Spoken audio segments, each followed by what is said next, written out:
Snoozecast, the podcast designed to help you fall asleep.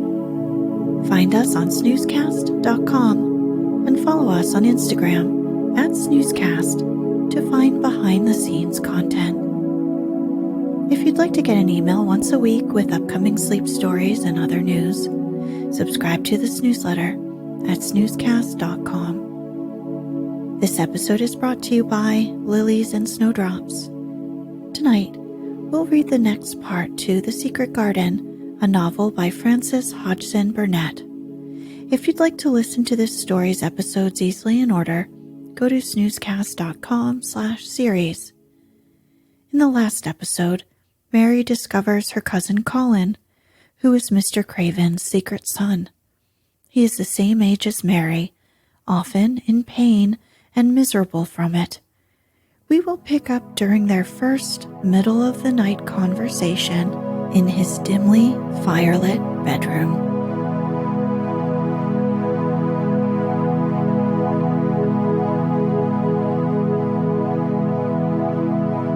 Let's get cozy. Close your eyes.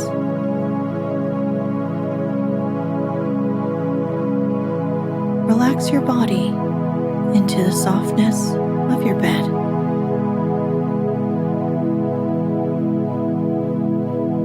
Now, take a few deep breaths.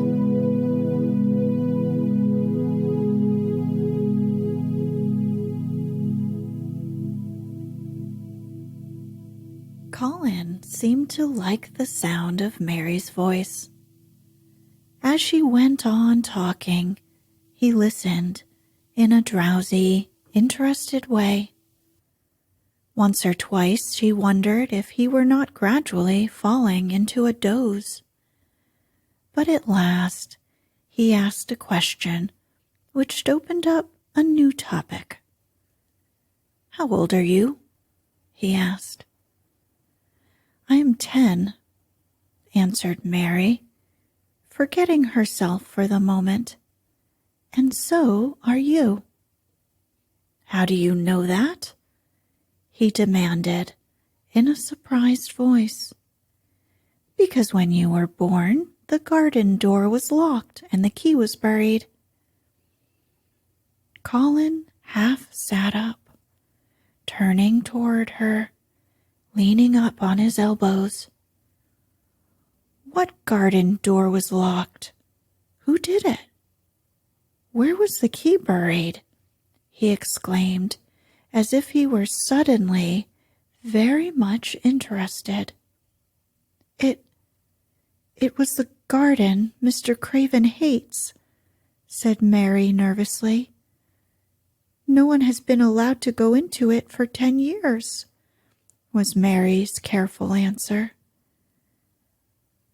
But it was too late to be careful. He was too much like herself.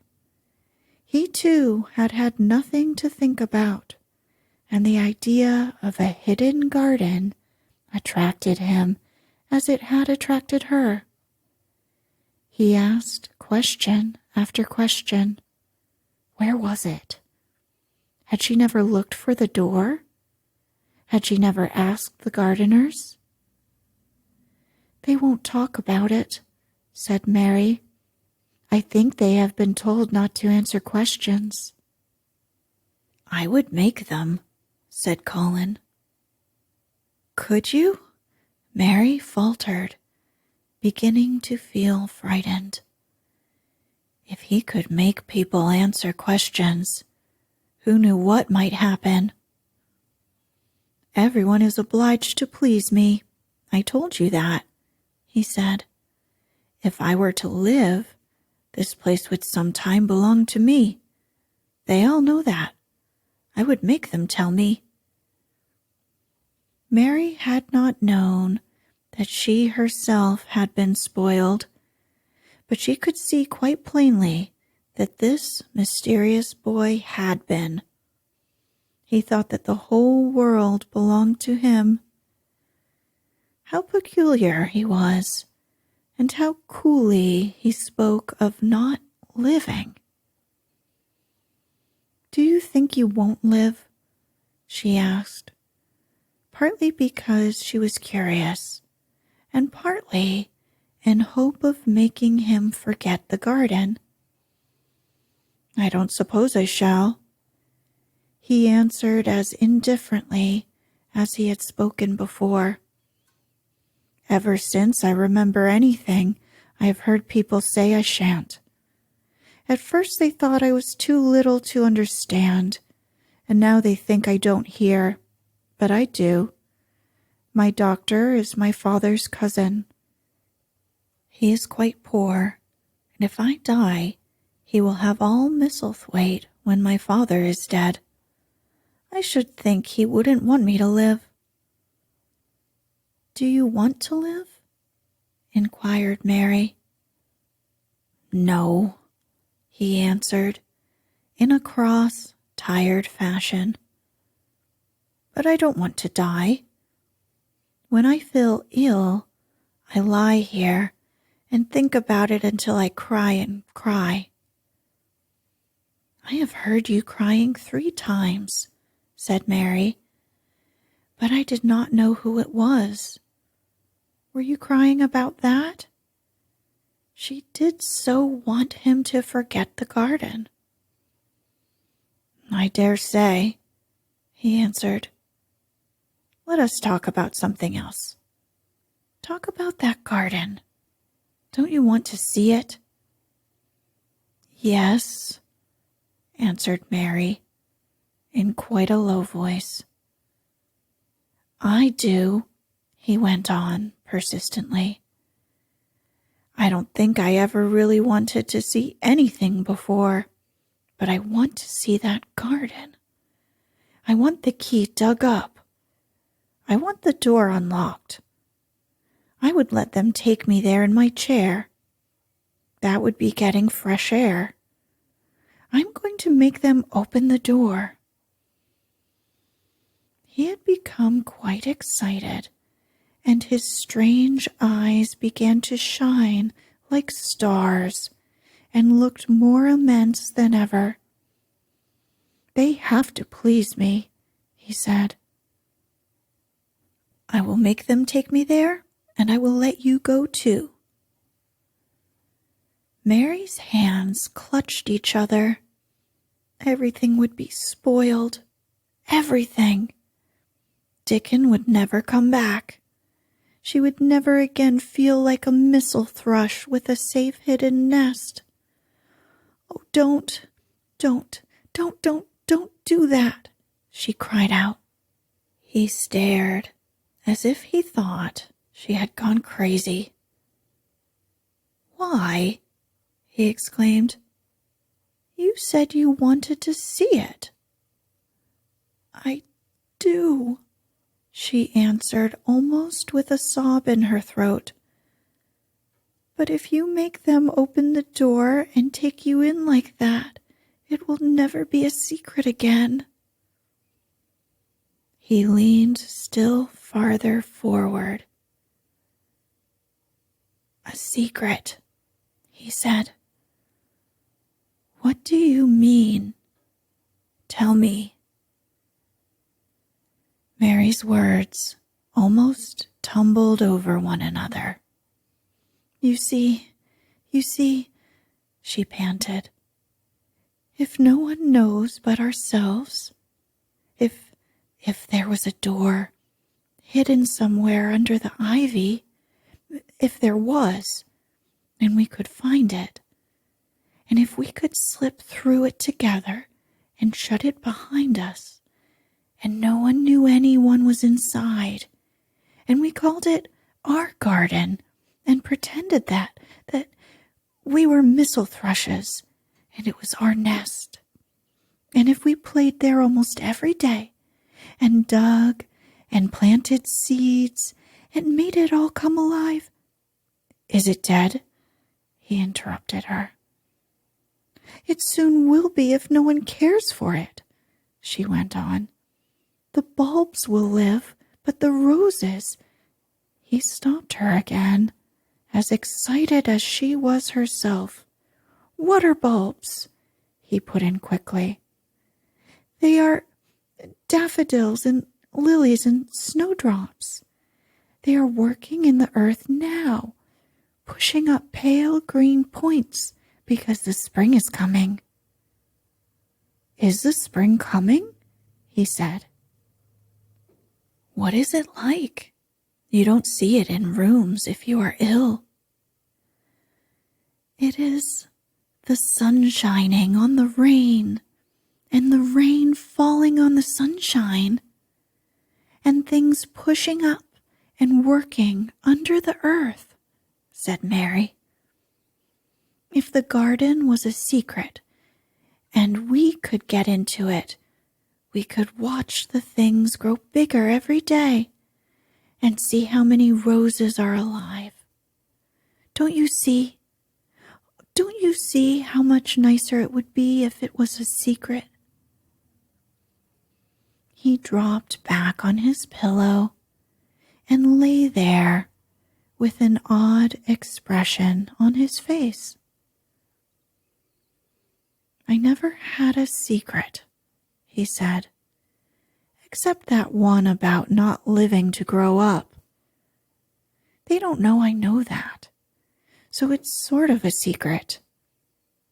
But I like this kind better." "If you won't make them take you to the garden," pleaded Mary, "perhaps, I feel almost sure I can find out how to get in sometime, and then, if the doctor wants you to go out in your chair, and if you can always do what you want to do, perhaps we might find some boy who would push you, and we would go alone, and it would always be a secret garden." "I should like that," he said very slowly, his eyes looking dreamy. "I should like that. I should not mind fresh air in a secret garden." Mary began to recover her breath and feel safer because the idea of keeping the secret seemed to please him. She felt almost sure that if she kept on talking and could make him see the garden in his mind as she had seen it, he would like it so much that he could not bear to think that everybody might tramp into it when they chose. "I'll tell you what I think it would be like if we could go into it," she said. "It has been shut up so long, things have grown into a tangle, perhaps." He lay quite still and listened while she went on talking about the roses, which might have clambered from tree to tree and hung down, about the many birds which might have built their nests there because it was so safe. And then she told him about the robin and Ben Weatherstaff. And there was so much to tell about the robin, and it was so easy and safe to talk about it, that she ceased to be afraid. The robin pleased him so much that he smiled until he looked almost beautiful. And at first, Mary had thought that he was even plainer than herself, with his big eyes and heavy locks of hair. "I did not know birds could be like that," he said. "But if you stay in a room, you never see things. What a lot of things you know. I feel as if you had been inside that garden." She did not know what to say, so she did not say anything. He evidently did not expect an answer, and the next moment he gave her a surprise. I'm going to let you look at something, he said. Do you see that rose-colored silk curtain hanging on the wall over the mantelpiece? Mary had not noticed it before, but she looked up and saw it. It was a curtain of soft silk hanging over what seemed to be some picture. Yes, she answered. There's a cord hanging from it, said Colin. Go and pull it. Mary got up, much mystified, and found the cord. When she pulled it, the silk curtain ran back on rings, and when it ran back, it uncovered a picture. It was the picture of a girl with a laughing face. She had bright hair tied up with a blue ribbon, and her happy, lovely eyes were exactly like Colin's unhappy ones, agate gray and looking twice as big as they really were because of the black lashes all around them. She's my mother, said Colin complainingly. I don't see why she died. Sometimes I hate her for doing it. How strange, said Mary. If she had lived, I believe I should not have been ill always, he grumbled. I dare say I should have lived too, and my father would not have hated to look at me. I dare say I should have been a strong boy with a strong back. Draw the curtain again. Mary did as she was told and returned to her footstool. She is much prettier than you, she said, but her eyes are just like yours. At least they are the same shape and color. Why is the curtain drawn over her? He moved uncomfortably. I made them do it, he said. Sometimes I don't like to see her looking at me. She smiles too much when I'm ill and miserable. Besides, she's mine, and I don't want everyone to look at her. There were a few moments of silence, and then Mary spoke. What would Mrs. Medlock do if she found out that I had been here? She inquired. She would do as I told her to do, he answered, and I should tell her that I wanted you to come here and talk to me every day. I'm glad you came. So am I, said Mary. I will come as often as I can, but, she hesitated, I shall have to look every day for the garden tour. Yes, you must, said Colin, and you can tell me about it afterward. He lay thinking a few minutes, as he had done before, and then he spoke again. I think you shall be a secret too, he said. I will not tell them until they find out. I can always send the nurse out of the room and say that I want to be by myself. Do you know Martha? Yes, I know her very well, said Mary. She waits on me. He nodded his head toward the outer corridor. She's the one who's asleep in the other room. The nurse went away yesterday to stay all night with her sister, and she always makes Martha attend to me when she wants to go out. Martha shall tell you when to come here. Then Mary understood Martha's troubled look when she had asked questions about the crying. Martha knew about you all the time, she said. Yes, she often attends to me. The nurse likes to get away from me, and then Martha comes. I have been here a long time, said Mary. Shall I go away now? Your eyes look sleepy. I wish I could go to sleep before you leave me, he said, rather shyly. Shut your eyes, said Mary, drawing her footstool closer. And I will do what my ayah used to do in India. I will pat your hand and stroke it and sing something quite low. I should like that, perhaps, he said drowsily.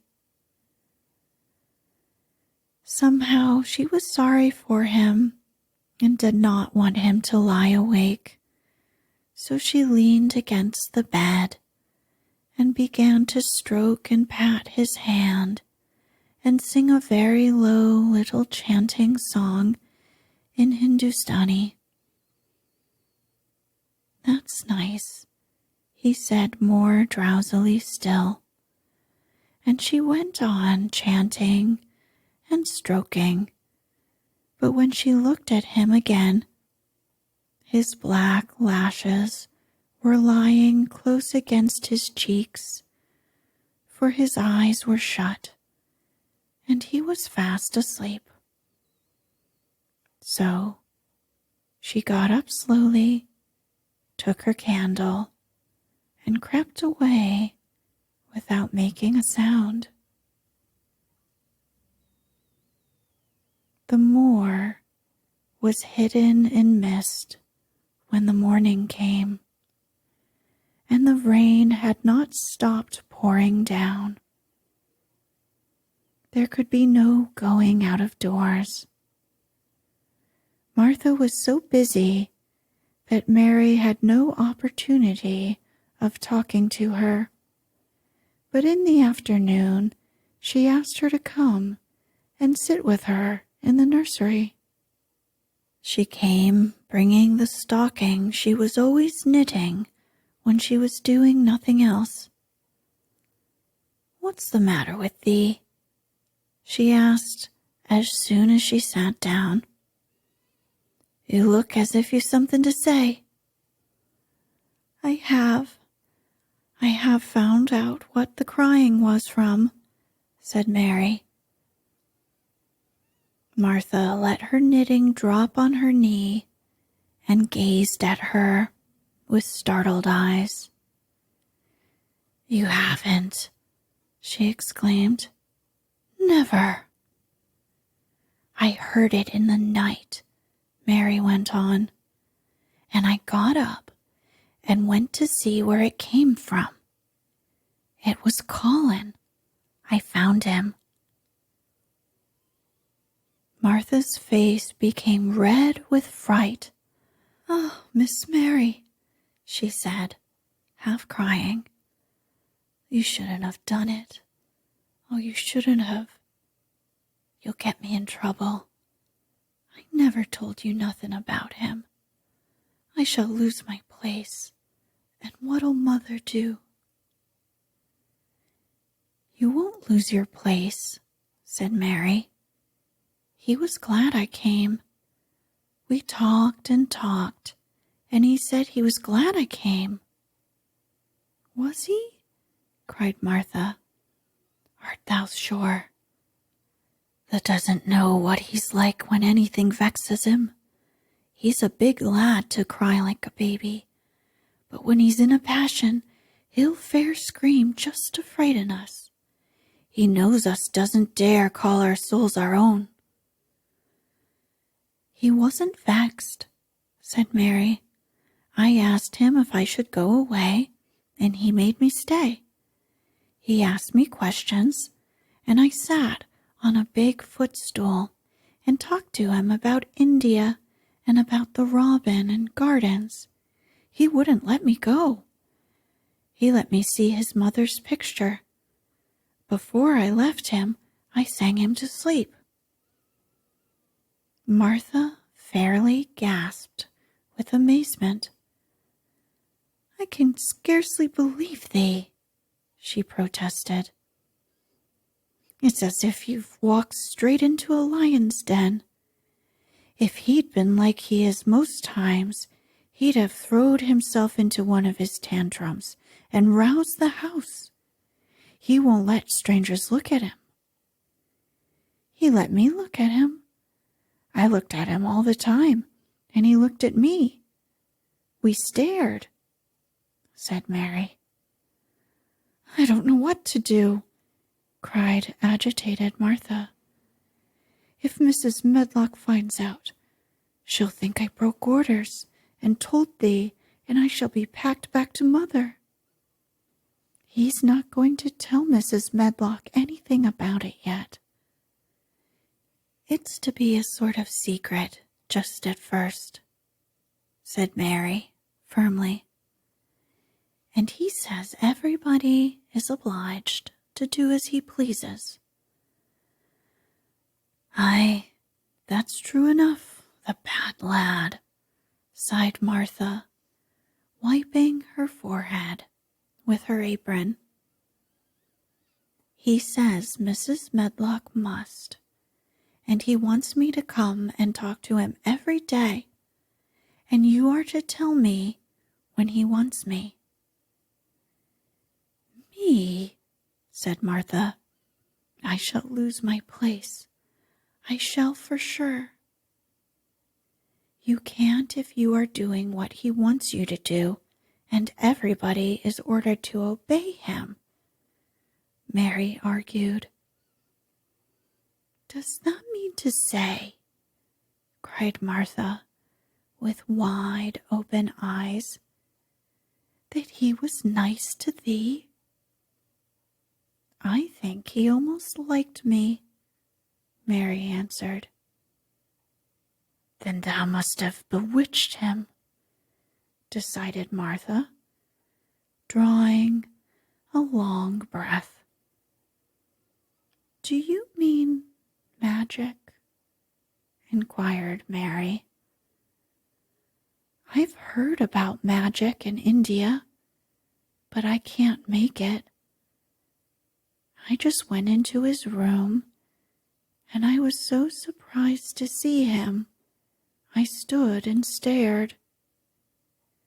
And then he turned round and stared at me. And he thought I was a ghost or a dream, and I thought perhaps he was. It was so strange being there alone together in the middle of the night and not knowing about each other. And we began to ask each other questions. And when I asked him if I must go away, he said I must not. "The world's coming to an end," gasped Martha. "What is the matter with him?" asked Mary. "Nobody knows for sure and certain," said Martha.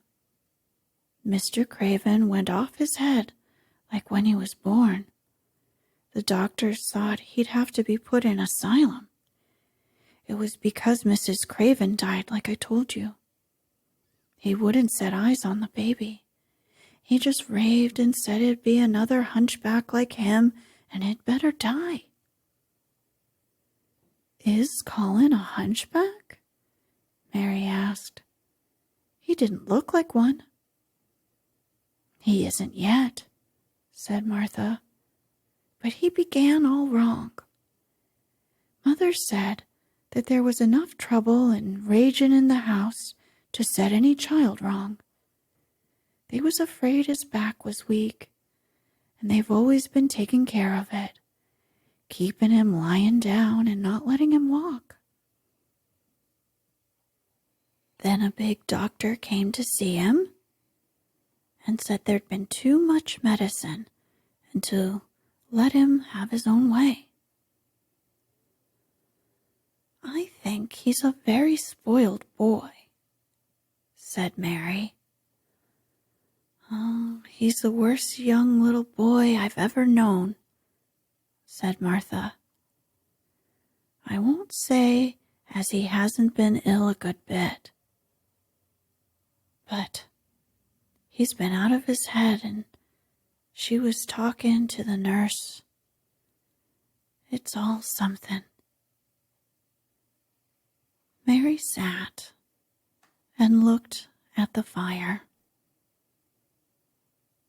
I wonder, she said slowly, if it would not do him good to go out into a garden and watch things growing. It did me good.